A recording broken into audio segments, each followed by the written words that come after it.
Have you ever wanted to learn Neovim but couldn't find the time?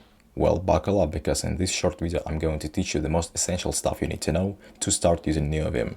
But before we dive into Neovim, let's take a quick trip down memory lane.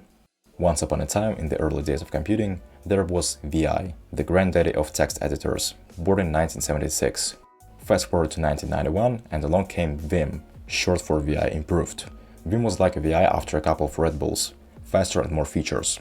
Vim quickly became the editor of choice for power users who liked their text editing with the side of command line sorcery. Enter Neovim in 2014, the hip modern descendant. Neovim took everything great about Vim and added new features, better performance and a cooler logo. It's like Vim went to the gym and started doing looks maxing. And here we are, ready to learn this slick, powerful and surprisingly fun Neovim. First off, Neovim has multiple modes that define its behavior. When you launch it, you're in normal mode. Think of it as Neovim's default chill mode. To move the cursor, use the keys H, J, K and L. This might seem inconvenient at first, but it keeps your hands on the home row, saving you from 1,000 tiny trips across the keyboard. And the mouse in Neovim is like that fancy dessert fork at the barbecue. You don't need it, and frankly, it just slows you down.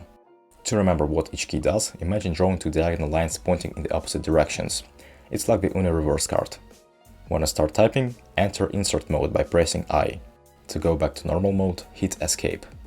Now, why can't you type in normal mode?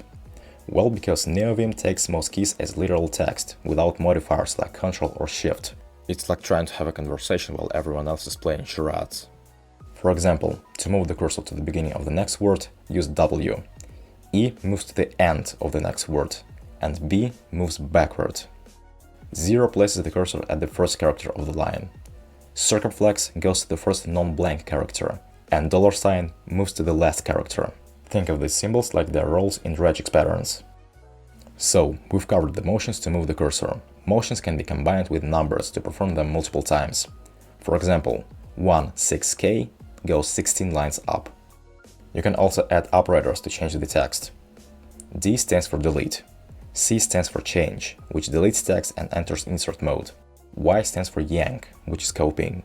Using an operator with a motion performs that operator on the text from the current cursor position to its position after the motion. For example, D $sign deletes everything from the cursor to the end of the line. Doubling operators performs the operation on the whole line. YY copies the entire line, which can then be pasted with the PK. If you don't want to use motions, you can enter visual mode by pressing V. Select an area and then use an operator. Now it's time to bust the myth. How do you exit Neovim? Enter command line mode by pressing colon. Type Q and press enter. If you need to confirm quitting without saving, add an exclamation mark. And if you do want to save, type WQ or X. In this video we've only covered the fundamentals, but there is so much more to Neovim. So don't forget to subscribe for more videos on Neovim in the future. Happy editing!